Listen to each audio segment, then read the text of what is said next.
Bonjour frères et sœurs bien-aimés en Christ. Que la paix du Seigneur Jésus soit avec vous. Soyez les bienvenus dans cet espace de foi, ce sanctuaire de prière. Nous nous unissons ici comme un seul corps pour chercher la face de notre Dieu. Avant toute parole, avant toute supplication, je veux libérer sur votre vie et votre maison la bénédiction la plus puissante qui existe. C'est la bénédiction qui découle du trône de la grâce. Que la bénédiction de Dieu le Père, Créateur de toutes choses, de Dieu le Fils, notre Rédempteur Jésus-Christ, soit avec vous. Que celle de Dieu le Saint-Esprit, notre Consolateur, soit avec vous et toute votre famille. En ce moment même, je vous demande de respirer profondément. Par la foi, recevez ce que le ciel déverse sur vous. Imaginez un manteau, lourd de paix et de sérénité, placé sur vos épaules. Il dissipe toute anxiété, toute peur, toute préoccupation qui pesait sur votre cœur. Sentez le sceau de la protection divine marqué sur la porte de votre maison. C'est un sceau que l'ennemi ne peut franchir. C'est une marque du sang de l'agneau qui déclare que ce foyer, cette famille, appartient au Seigneur. Nous entrons maintenant dans un espace sacré, un temps mis à part pour rencontrer le divin. Où que vous soyez, le ciel s'incline pour vous écouter. Dans cet environnement de foi, nous nous levons non comme victimes des circonstances, mais comme fils et filles du Dieu très haut, revêtus de son autorité. Et, au nom de Jésus-Christ de Nazareth, le nom qui est au-dessus de tout nom, nous prenons notre position dans la bataille spirituelle pour notre famille. Nous déclarons que notre lutte n'est pas contre la chair ni le sang. Elle n'est pas contre notre conjoint, nos enfants ou nos parents. Mais elle est contre les principautés et les puissances, contre les forces spirituelles du mal. Ces forces tentent de semer la discorde et la destruction dans les foyers. C'est pourquoi, avec l'autorité qui nous a été conférée, nous brisons maintenant toute parole de malédiction lancée contre votre maison. Que ce soit par envie, par colère ou par des rituels de sorcellerie. Nous défaisons tout lien de discorde, toute racine d'amertume et tout manque de pardon. Ces choses ont ouvert des brèches pour que l'ennemi agisse. Nous déclarons que l'esprit de division, l'esprit de divorce, l'esprit de rébellion et l'esprit d'addiction n'ont ni pouvoir ni autorité sur votre famille. Nous ordonnons, au nom de Jésus, que toute flèche enflammée du malin, lancée pour causer maladie, accident, perte financière et désunion, retourne maintenant à l'endroit d'où elle vient. Qu'elle le fasse sans accomplir son dessein. Nous couvrons chaque membre de votre famille, du plus âgé au plus jeune, avec le sang précieux et puissant de Jésus-Christ. Nous couvrons leurs pensées, leurs sentiments, leurs rêves, leur santé, leurs finances et leur avenir. Nous annulons toute sentence de condamnation de l'accusateur. Nous déclarons que votre famille est sous la grâce et la faveur de Dieu. Nous proclamons que votre maison est une maison de paix, un autel d'adoration au Seigneur. C'est un lieu où règne l'amour, la joie et l'unité du Saint-Esprit. Ce n'est pas une simple espérance, c'est une déclaration de foi. Elle est basée sur la victoire que Jésus a déjà remportée pour nous sur la croix du Calvaire. Maintenant, après avoir établi l'autorité du Christ sur notre territoire, je vous invite à calmer votre cœur. Plongeons dans la profondeur et la tendresse du cœur de notre Père Céleste. Je veux que vous voyagiez avec moi vers les pages de l'Évangile de Luc au chapitre 15. C'est l'une des histoires les plus émouvantes et révélatrices que Jésus ait jamais racontées. C'est la parabole du Père et de ses deux fils que nous connaissons comme l'histoire du Fils prodigue. Fermez les yeux un instant et visualisez la scène. Il y avait un père, un homme de bien, avec deux fils. Le plus jeune, impatient et arrogant, se rend chez son père et fait une demande. Dans cette culture, cela équivalait à dire « Père, pour moi, tu es déjà mort. Je veux ma part de ta vie maintenant. » Imaginez la douleur dans le cœur de ce père. Malgré cela, avec une douleur qui déchirait son âme, il divise l'héritage. Il voit son fils bien-aimé partir pour une terre lointaine. Ce jeune homme a tout dépensé, chaque pièce, en plaisir vide et dans une vie dissolue. Et quand l'argent a manqué, la faim est arrivée. La Bible dit qu'il en est venu à désirer manger la nourriture que l'on donnait aux porcs. C'était l'animal le plus impur pour un juif. Il a touché le fond. Dans cette porcherie, au milieu de l'humiliation et du désespoir, il est finalement rentré en lui-même.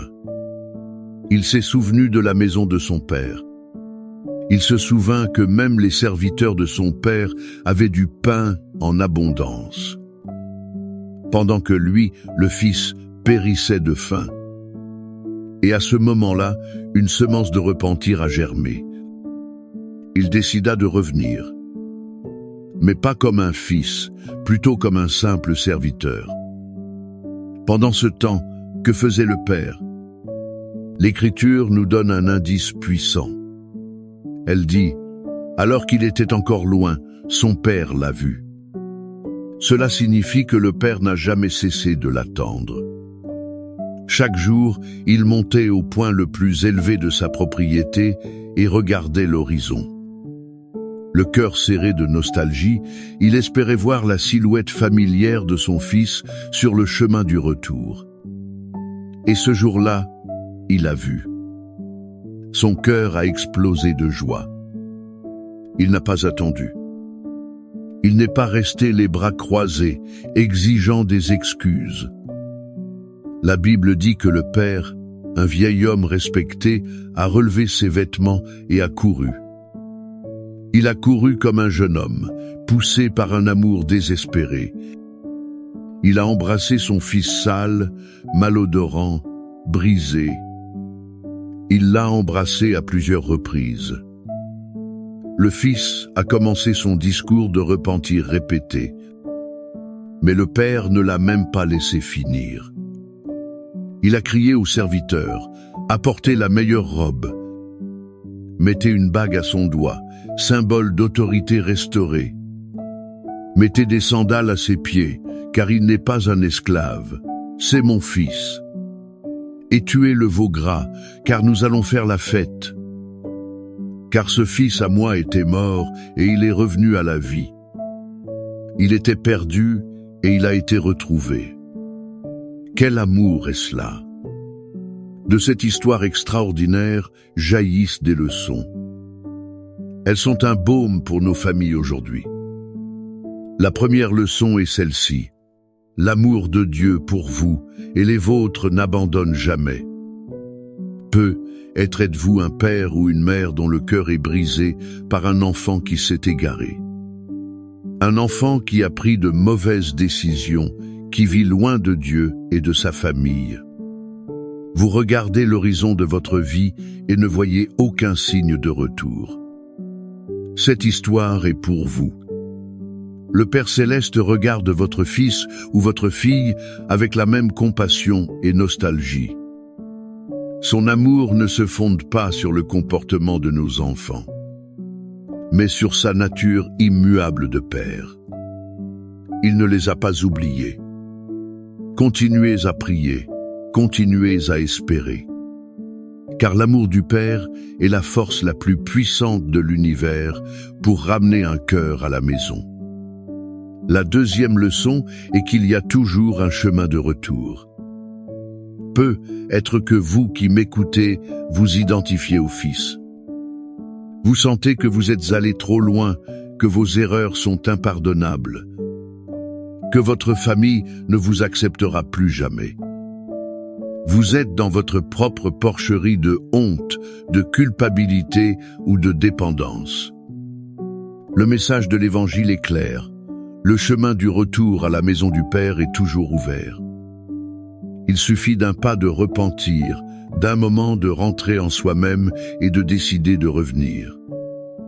Peu importe à quel point vous vous sentez sale, le Père court dans votre direction en ce moment. Non pas avec condamnation, mais avec une étreinte de restauration. Et la troisième leçon peut être la plus difficile, concerne le pouvoir du pardon pour restaurer la famille. Le Père a pardonné instantanément. La fête n'a été possible qu'à cause du pardon. Combien de nos familles sont brisées, non par manque d'amour, mais par manque de pardon. De vieilles blessures, des mots durs, des ressentiments gardés. Comme le frère aîné de la parabole, il nous empêche d'entrer dans la fête de la réconciliation. Avez-vous été ce père, attendant avec un cœur ouvert? Ou peut-être vous sentez-vous comme le fils, perdu et honteux de revenir? Quel pardon avez-vous besoin de libérer aujourd'hui dans votre famille? Pour que la fête de la restauration puisse commencer dans votre maison? Cette image du Père qui court pour nous protéger, qui nous accueille et qui prépare une fête pour célébrer notre retour, est la promesse vivante. Nous la trouvons dans les psaumes de sa parole. Quand la peur tente d'assaillir notre cœur, quand les menaces du monde semblent trop grandes, nous avons un refuge. Nous avons une forteresse inébranlable. Le psaume 91 est notre bouclier, c'est la déclaration de foi. En habitant sous les ailes du Père, aucune plaie, aucun malheur, aucune malédiction n'atteindra notre tente, notre famille. Et le psaume 23 est la houlette du berger, la certitude absolue qu'il nous guide. Il nous soutient et nous pourvoit dans tous nos besoins. Il prépare une table d'abondance, même en présence de nos ennemis. Ce ne sont pas seulement d'anciennes poésies. Ce sont des promesses actives et puissantes pour vous aujourd'hui. Alors je vous invite maintenant à refermer vos yeux, si vous le pouvez. N'écoutez pas seulement ces mots. Recevez-les. Buvez-les avec votre âme. Laissez chaque verset devenir une brique dans la muraille de protection divine autour de votre famille. Proclamons ensemble la parole du Seigneur. Celui qui habite dans le lieu secret du Très-Haut reposera à l'ombre du Tout-Puissant. Je dirai de l'Éternel, il est mon Dieu, mon refuge, ma forteresse, en qui je me confie. Car c'est lui qui te délivrera du filet de l'oiseleur et de la peste pernicieuse. Il te couvrira de ses plumes, et sous ses ailes, tu trouveras un refuge. Sa fidélité est un bouclier et une cuirasse. Tu ne craindras ni les terreurs de la nuit, ni la flèche qui vole de jour, ni la peste qui marche dans les ténèbres, ni la contagion qui frappe en plein midi. 1000 tomberont à ton côté, et 10 000 à ta droite. Mais tu ne seras pas atteinte. De tes yeux seulement tu regarderas, et tu verras la rétribution des méchants.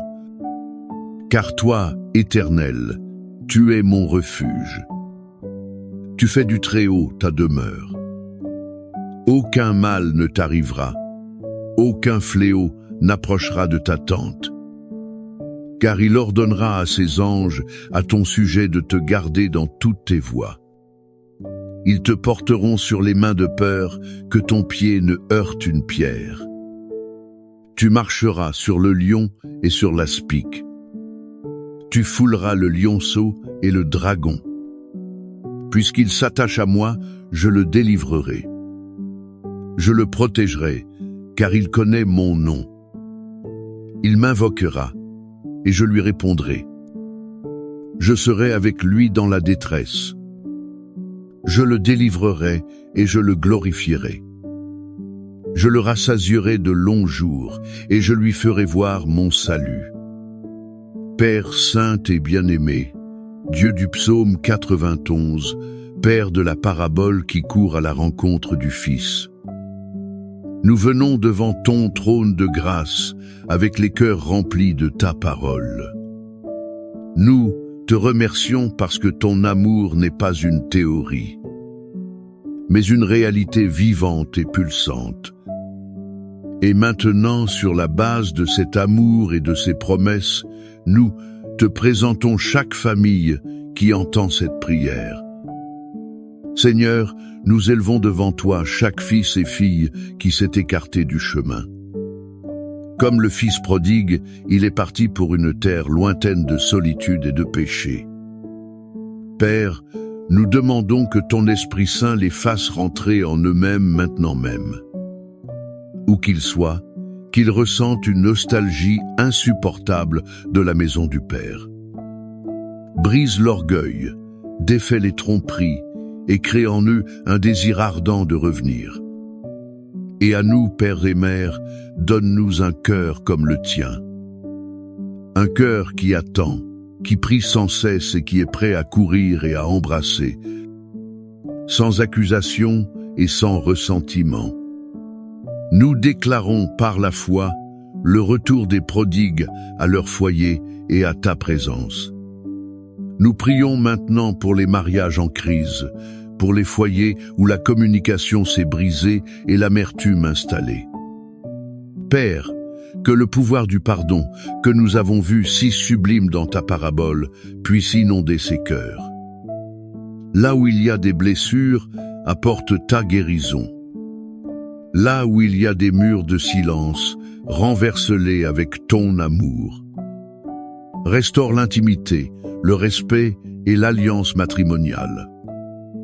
Que chaque couple se souvienne du premier amour et trouve en toi la force de recommencer. Nous clamons pour l'unité entre père et enfant, entre frères et sœurs. Brise tout esprit de compétition, d'envie et de rivalité. Comme ce que nous voyons chez le frère aîné de l'histoire. Enseigne-nous à célébrer les victoires des uns et des autres, et à pleurer avec les douleurs des uns et des autres. Que nos familles soient un reflet de ta Trinité, vivant en parfaite communion et amour. Et, selon la promesse du psaume 23, nous déclarons ta provision sur chaque domaine de la vie de cette famille. S'il y a un manque financier, nous déclarons que tu es l'Éternel pourvoira, le Dieu de la provision, et qu'aucun besoin ne passera inaperçu à tes yeux. Ouvre les portes de l'emploi, multiplie les ressources, et enseigne-nous à être de bons intendants de tes bénédictions. Et, enfin, Seigneur, nous étendons nos mains dans la foi et prions pour la guérison. Nous touchons chaque corps malade, chaque esprit anxieux, chaque cœur déprimé. Par le pouvoir des plaies de Jésus, libère ta vertu curative. Que toute douleur cesse, que toute maladie recule. Et que la santé divine et la paix qui dépasse toute intelligence remplissent chaque membre de cette famille. Je veux t'inviter maintenant, en ce moment sacré, à écrire dans les commentaires le nom de ta famille, ou une demande spécifique pour laquelle tu clames. Créons ensemble une puissante chaîne d'intercession. Accordons-nous ici sur terre pour que ce soit lié au ciel. Souviens-toi toujours, tu es profondément aimé par un Père qui ne t'abandonne jamais. Ta famille, avec toutes ses imperfections, est un projet de Dieu. Elle est sous la protection infaillible du Très-Haut. Ne te décourage pas. Ne crains pas. Continue à croire. La fête de la restauration est déjà préparée. Maintenant, reçois cette bénédiction finale. Que la paix du Christ, qui surpasse toute intelligence, garde ton cœur et ton esprit. Que l'amour du Père, qui restaure toutes choses, t'enveloppe comme une étreinte chaleureuse. Et que la protection du Saint-Esprit soit sur toi et toute ta maison, gardant ton entrée et ta sortie, dès maintenant et pour toujours. Amen. Fin du script.